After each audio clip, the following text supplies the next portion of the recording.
Assalomu alaykum yurtdoshlar. Mana shu qadar marketingda rivojlanib ketganini qaranglar.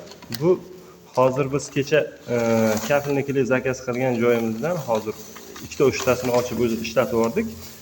Bir narsaga nima desak bo'ladi, o'sha guvoh bo'ldiki, bu sement qoplarining ichidan salafanga o'rilgan holda 5000 so'mdan pul nimasi chiqyapti. Bilmadim, har bittasidan chiqadimi yo bilmadim, bundan ham chiqadimi yo'qmi, hozir ko'ramiz. Naqadar marketingni zo'r nimaligi. Bundan afsuski chiqmadi.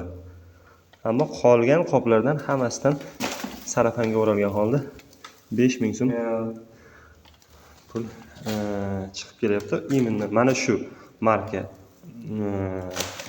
kafilnikli nimasida chiqib kelyapti. Sizlar ham e'tibor berib nima qilishingiz mumkin.